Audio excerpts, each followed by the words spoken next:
Belarusian opposition leader Sviatlana Tsikhanouskaya is no stranger to the global political stage. But this is her first in-person visit to the United Nations General Assembly in New York.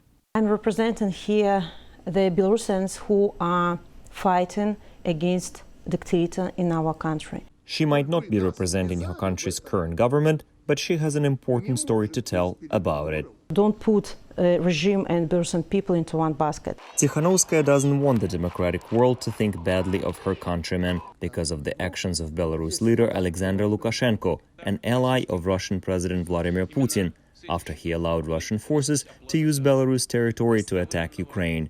And experts believe she is succeeding at that.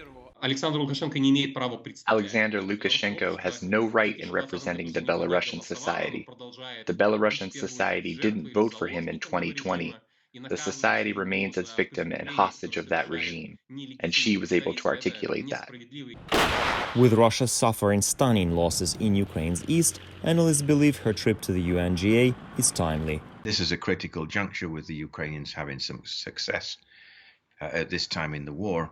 I think the situation in Ukraine does not bode well for Alexander Lukashenko. I think he could be in big trouble because it means that Russia might not be able to maintain the support in propping him up. Tsikhanouskaya shares a similar viewpoint. When Ukrainians win, it means that Putin is weak, hence Lukashenko is weak. Tsikhanouskaya had to leave Belarus with 2 young children in August of 2020, following a brutal post-election crackdown by the Lukashenko regime on peaceful protesters. Most Western observers consider her a legitimate winner of that year's presidential campaign, which she entered, replacing her husband, a popular blogger who was arrested and later jailed for 18 years by the authorities. Despite all that, she remains an advocate of a peaceful movement. I still believe in peaceful decision of Belarusian crisis. Experts say, however, the members of the protest movement in Belarus are disillusioned by the failures of peaceful demonstrations and demand more forceful actions from their leaders.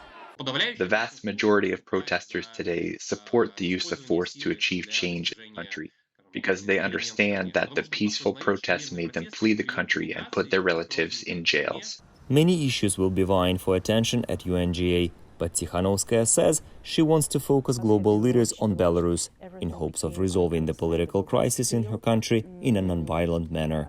Igor Tikhanenko, VOA News, New York. No open communication with the President Zelensky, but my